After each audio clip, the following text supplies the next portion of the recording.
Welcome to this journey of one of the most disturbing cases in recorded history in Northern California. Before we begin, I invite you to leave a comment about where you're watching from and the exact time you heard this story.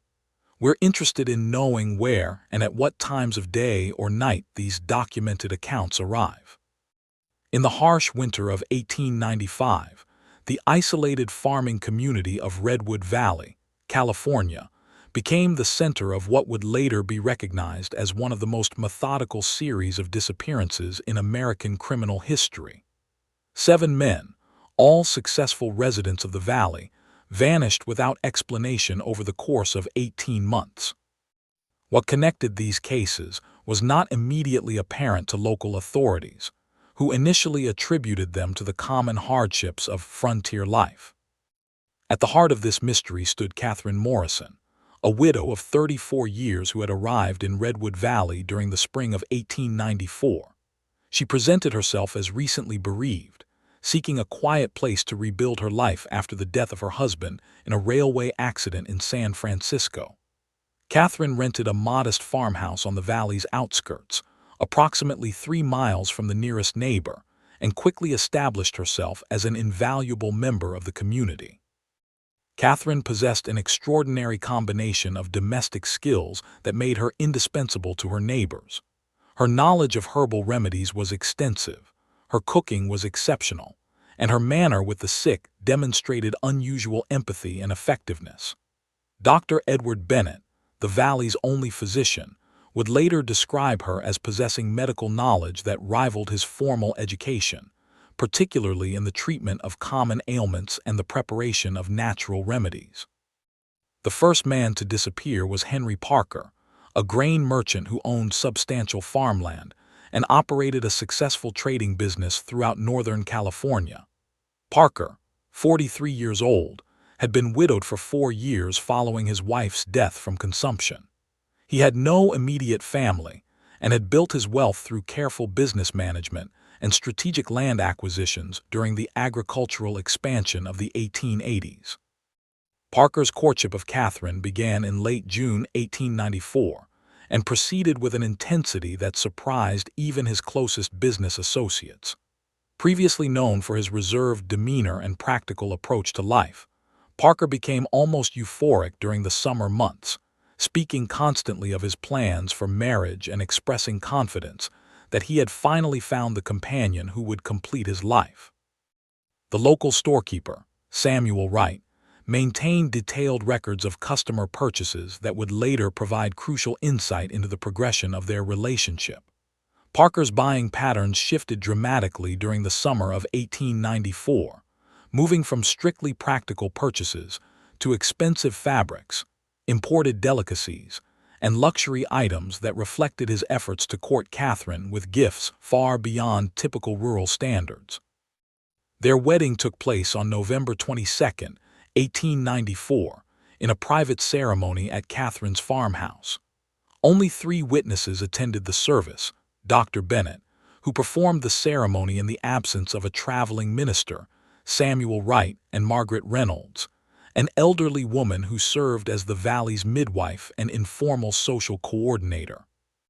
The ceremony proceeded without incident, though Reynolds later noted that Catherine wore black rather than traditional wedding attire, explaining that she felt inappropriate wearing celebratory colors while still mourning her first husband.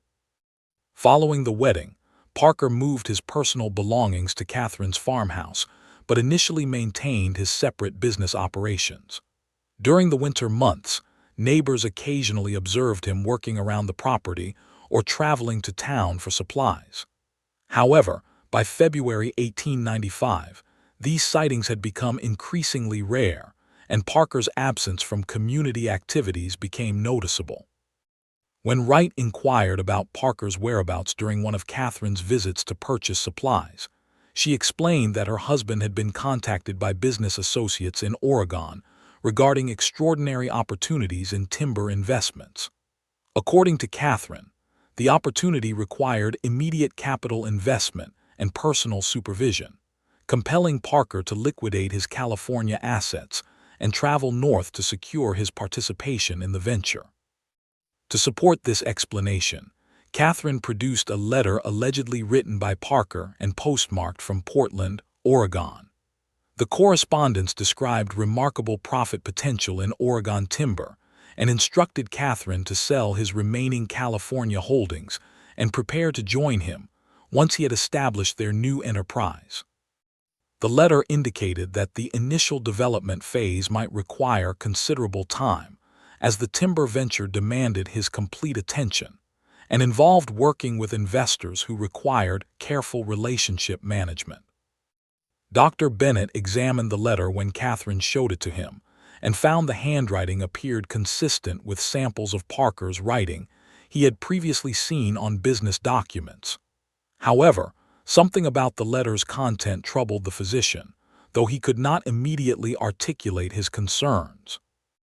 In his personal journal, discovered many years later, Bennett wrote that while the handwriting seemed authentic, the language and phrasing appeared unlike Parker's typically straightforward communication style. Despite these reservations, there was no legal basis for challenging Catherine's account of her husband's departure. The business opportunity described was plausible given contemporary reports about timber development in Oregon, and Parker was free to make independent decisions about his life and investments. Moreover, Catherine's behavior following her husband's alleged departure seemed consistent with that of a woman whose spouse had left to pursue distant opportunities. The liquidation of Parker's assets proceeded smoothly over the following months. His livestock and farming equipment were sold at reasonable prices to neighboring farmers, and his grain storage facilities were leased to another merchant who continued operating the business under different ownership. Catherine retained control of his land holdings, explaining that she intended to sell them according to her husband's detailed instructions once market conditions became more favorable. This process provided Catherine with substantial financial resources that significantly elevated her status within the community. Rather than remaining a modest widow dependent on small-scale farming and rental income, she became a woman of considerable means with both liquid assets and valuable property holdings. This transformation enhanced her attractiveness as a potential marriage partner and provided her with resources to live comfortably while establishing new relationships. Throughout the spring and summer of 1895, Catherine continued to receive occasional letters from Parker describing his progress in Oregon and expressing optimism about their future financial security. These communications maintained the pattern established in the initial correspondence, combining personal affection with detailed descriptions of business developments and requests for patience as he worked to establish their new life. The second disappearance involved Thomas Morgan, a blacksmith whose skills were essential to the farming community's operations. Morgan, 39 years old, had lost his wife in a riding accident the previous year and had struggled to manage both his business responsibilities and domestic needs. His initial contact with Catherine began as a practical arrangement for meal preparation, as his attempts at cooking had proven largely unsuccessful. Morgan's courtship of Catherine developed gradually through the autumn of 1895, evolving from practical assistance to genuine romantic attachment. Unlike Parker's demonstrative approach, Morgan pursued Catherine with quiet persistence that reflected his reserved personality. He showed his interest through consistent attention, practical assistance with projects around her farmhouse, and increasingly personal conversations about their respective hopes and concerns. Their marriage took place on December 15, 1895, exactly 1 year after Catherine's arrival in Redwood Valley. The ceremony followed the same private pattern as her first wedding, with identical witnesses and similar vows that acknowledged life's uncertainties and the possibility that circumstances might require the couple to pursue separate paths. Following their marriage, Morgan initially continued operating his blacksmith shop in town while living at Catherine's farmhouse. However, by March 1896, he began relocating his business operations to her property, explaining to customers that this new location would better serve farming families in remote areas of the valley. The transition gradually isolated Morgan from regular community contact, as people seeking his services had to travel to Catherine's farmhouse rather than encountering him during routine visits to town. By May 1896, Morgan's blacksmith services had become virtually unavailable, with customers finding his workshop closed and receiving explanations about large projects requiring uninterrupted concentration. When inquiries were made about this situation, Catherine explained that her husband had been suffering from recurring respiratory problems that interfered with his ability to work consistently around the forge's smoke and heat. In June 1896, Catherine announced that Morgan had received an offer to establish a blacksmith operation in a Nevada mining community where demand for metal work was extremely high, and compensation far exceeded what could be earned in rural California. She produced a letter allegedly written by Morgan describing the guaranteed work and superior wages that made the opportunity impossible to refuse. According to the letter, Morgan had departed immediately to secure the position before other blacksmiths could compete for the work.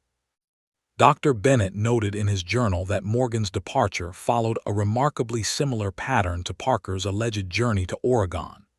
Both men had supposedly received exceptional business opportunities, requiring immediate action and separation from their wives while they established themselves elsewhere. While each individual case appeared credible, the repetition of such circumstances seemed to exceed what might reasonably be attributed to coincidence. The third disappearance occurred in the summer of 1896, involving William Thompson, a livestock trader who had built a successful business buying and selling cattle and horses throughout Northern California. Thompson, 47 years old, possessed substantial liquid assets due to his trading activities, and had remained unmarried since losing his wife and newborn son many years earlier. Thompson's courtship of Catherine began in August 1896, following a different pattern from her previous relationships. As a traveling trader, his interactions with Catherine were intermittent, occurring during his periodic visits to conduct business in Redwood Valley. However, these sporadic encounters seemed to intensify his attraction, as he found her company refreshing after long periods of solitary travel. Their engagement was announced in October 1896, and their marriage took place on November 28. Following the ceremony, Thompson began consolidating his trading routes to spend more time with his new wife, focusing on local and regional transactions rather than the long-distance trading that had previously characterized his business.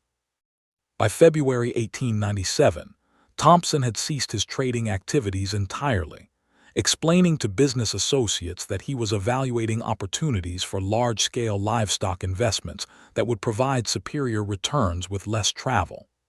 In April, Catherine announced that her husband had departed for Arizona to establish a massive cattle ranching operation using his accumulated capital and trading expertise. The letter she produced described extraordinary opportunities in Arizona cattle ranching and Thompson's confidence that he could multiply their wealth through strategic land acquisitions and large-scale livestock operations.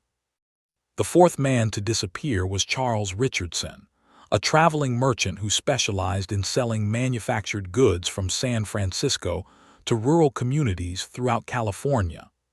Richardson, 51 years old, had never married due to his constant travel requirements, but had begun considering the benefits of establishing a stable domestic base for his operations. Richardson's relationship with Catherine developed through the winter of 1896 to 1897, initially as a business relationship for purchasing items unavailable through local suppliers. His attraction to her grew as he recognized her sophistication and business acumen, qualities that were rare in rural communities and essential for the type of partnership he envisioned. Their marriage in March 1897 was structured as both a personal relationship and a business arrangement, with Richardson investing substantial capital in modifying Catherine's property for commercial use and expanding his inventory to serve regional markets. However, By August 1897, Richardson had allegedly departed for Washington Territory to establish commercial operations serving railroad construction projects. The fifth disappearance involved George Williams, a miller who operated the essential grain processing facility serving the entire farming community. Williams, 42 years old, had lost his wife to scarlet fever several years earlier and had remained isolated from social activities until his courtship of Catherine began in late 1897. Their marriage in January 1898 was followed by Williams's alleged departure in May for Montana, where expanding wheat production created exceptional opportunities for large-scale milling operations. The sixth man to vanish was Robert Anderson, a land surveyor whose work mapping property boundaries and assessing development potential had made him knowledgeable about regional opportunities and land values. Anderson, 40 years old, had built his reputation through careful documentation of territorial boundaries and accurate assessment of mineral deposits and water rights. Anderson's courtship of Catherine in early 1898 and their marriage in June followed the established pattern, but his alleged departure in October for Colorado surveying work represented the loss of specialized knowledge that had significant economic value beyond his personal wealth. By late 1898, Dr. Bennett could no longer ignore the pattern that had emerged around Catherine's marriages. 6 husbands had allegedly received extraordinary business opportunities requiring immediate departure and extended separation, each leaving detailed letters explaining their decisions and expressing confidence in eventual success. While individual cases seemed plausible, the accumulation of such coincidences had moved beyond reasonable probability. However, Dr. Bennett's attempts to interest local law enforcement in investigating Catherine's circumstances met with resistance from Sheriff Daniel Cooper. The sheriff pointed out that no crimes had been reported, no evidence of violence existed, and no indications suggested that any of the men had departed involuntarily.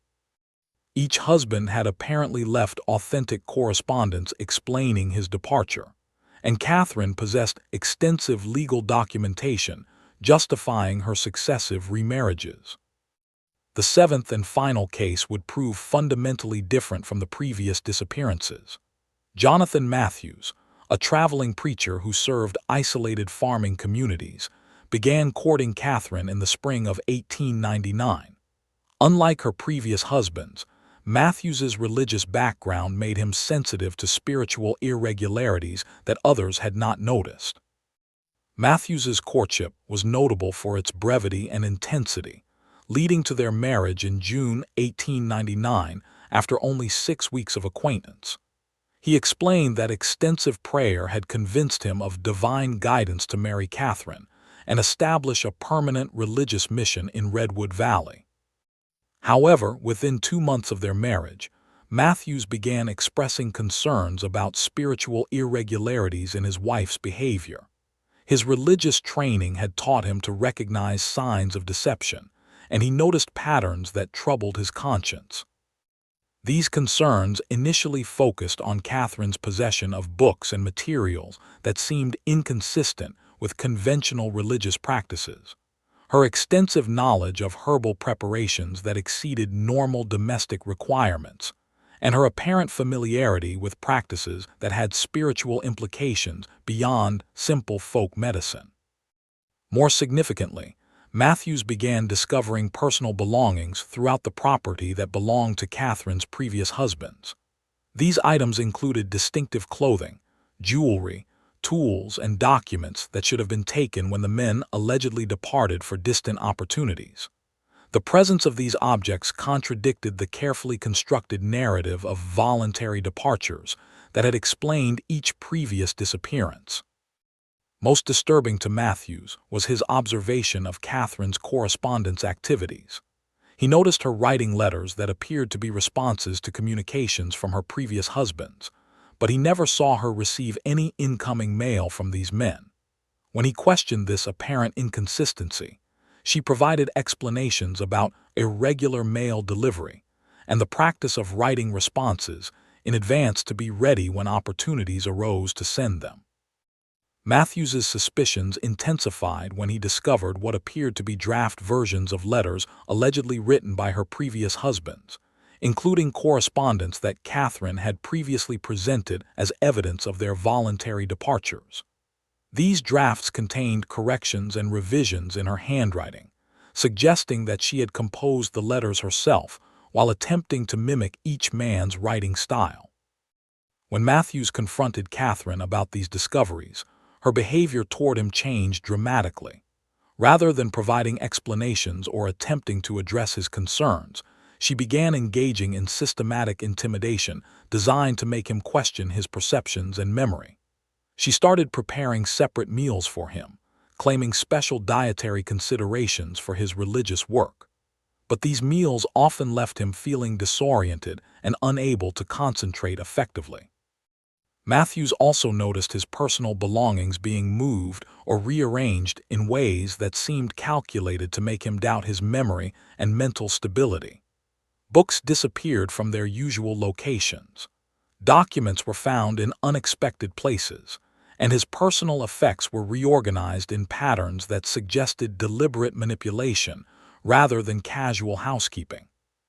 By October 1899, Matthews had become convinced that his wife was planning to eliminate him using the same methods she had apparently employed with her previous husbands.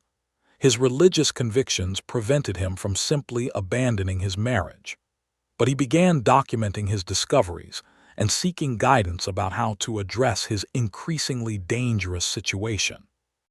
In his personal journal, later discovered by investigators, Matthews wrote extensively about his growing certainty that Catherine had murdered her previous husbands. He described finding a hidden chamber beneath the farmhouse cellar that contained personal effects from all 6 previous husbands, organized in a systematic manner that indicated collection rather than casual storage. According to his journal, this hidden space also contained what appeared to be a workshop for producing forged correspondence, including writing materials, samples of her previous husband's handwriting, and draft versions of letters attributed to the missing men. The crisis reached its culmination in November 1899, when Matthews failed to appear for his scheduled religious service at a remote farming community. Dr. Bennett investigated and found that Matthews had not returned home the previous evening, and that Catherine's explanations for his absence were inconsistent and poorly prepared.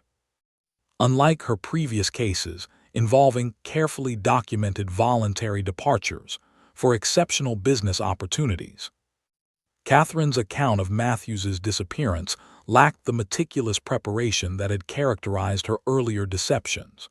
She initially claimed he had mentioned visiting a sick family, but could not specify which family or location. When pressed for details, she suggested he might have suffered an accident while traveling remote mountain paths. This explanation prompted the first official search for one of Catherine's missing husbands. Sheriff Cooper organized search parties that examined paths Matthews would have used to reach various communities, but no evidence of an accident was discovered. The search also revealed that no families in surrounding areas had requested or received a visit from Matthews on the day of his disappearance. The inconsistencies in Catherine's explanations, combined with the failure to find evidence supporting her account, provided Dr. Bennett with the justification needed to convince Sheriff Cooper to authorize a formal investigation. For the first time since the disappearances began, law enforcement officials were willing to consider the possibility of criminal activity. The investigation began with the examination of Matthews's personal effects at Catherine's farmhouse. Among his belongings, investigators found a detailed journal documenting his discoveries and concerns about his wife's behavior. The journal contained careful documentation of personal effects he had found belonging to previous husbands, descriptions of the hidden chamber beneath the cellar, and his growing certainty that these men had not departed voluntarily. Armed with this evidence, Sheriff Cooper obtained authorization for a thorough search of Catherine's property. The search conducted in December 1899 confirmed Matthews's journal entries and revealed physical evidence providing clear indications of criminal activity. The hidden chamber described in the journal was located beneath a false floor in the farmhouse cellar. This concealed space contained an extensive collection of personal belongings from all 7 husbands, including items that should have been taken when they allegedly departed for distant opportunities. The systematic organization of these objects suggested deliberate collection rather than casual storage. More significantly, the chamber contained what appeared to be a complete operation for producing fraudulent correspondence, including draft versions of letters attributed to the missing men, writing materials for practicing their handwriting styles, and samples of their authentic signatures that had been used as models for creating forged communications. The most damning evidence was discovered in a remote area of Catherine's property, approximately half a mile from the farmhouse, near a grove of mature oak trees. Here, investigators found multiple burial sites that appeared to correspond to the number of missing husbands. Excavation of these locations revealed the remains of 6 adult males in various stages of decomposition. Medical examination of the remains suggested that all 6 men had died under similar circumstances, with evidence indicating systematic poisoning as the likely cause of death. The county coroner noted specific patterns of bone deterioration associated with plant-based toxins consistent with Catherine's known expertise in herbal preparations and traditional medicine. Faced with overwhelming physical evidence, Catherine confessed to the systematic murder of her husbands during interrogation by Sheriff Cooper. Her confession revealed that she had developed a sophisticated method for attracting, marrying, and killing men for their wealth, using gradual poisoning techniques that created deaths resembling natural illness. The confession also disclosed that her activities in Redwood Valley represented only the latest phase of a criminal career that had begun in other communities. Catherine admitted to operating similar schemes in at least 2 previous locations before arriving in California, suggesting that her total number of victims significantly exceeded the 7 men from Redwood Valley. However, the body of Jonathan Matthews was never recovered despite extensive searches of the mountainous areas where Catherine claimed to have disposed of it. This unresolved aspect of the case left questions about whether Matthews might have survived and escaped, though no evidence of his continued existence was ever discovered. The trial of Catherine Morrison began in March 1900 and attracted extensive attention throughout California and neighboring states. The case represented one of the most systematic and calculating series of murders in American criminal history, involving sophisticated planning, extensive deception, and systematic exploitation of social expectations about marriage and domestic relationships. The prosecution presented comprehensive evidence based on physical discoveries at Catherine's property, her detailed confession, and testimony from community members who had observed the pattern of disappearances over 5 years. Dr. Bennett served as a crucial witness, providing timeline evidence and demonstrating how his growing suspicions had ultimately led to the exposure of the crimes. The jury deliberated for only 2 hours before returning guilty verdicts on 7 counts of first-degree murder. Catherine was sentenced to death by hanging, making her one of the few women executed for murder in California during the 19th century. The sentence was carried out on August 22, 1900, ending one of the most disturbing criminal careers in American history. The case established important precedents in American criminal law and contributed to an evolving understanding of serial murder, particularly regarding the capabilities of systematic deception and manipulation in domestic contexts. It highlighted vulnerabilities faced by isolated individuals in rural communities and the importance of maintaining social oversight mechanisms that could identify suspicious patterns before they resulted in serious harm. The farmhouse where the crimes occurred was eventually demolished, and the land was returned to agricultural use. Local residents avoided the area for many years, and several attempts to rebuild on the property were abandoned after brief periods. The site eventually returned to forest, with only foundation stones remaining as physical evidence of the location where 7 men met their deaths.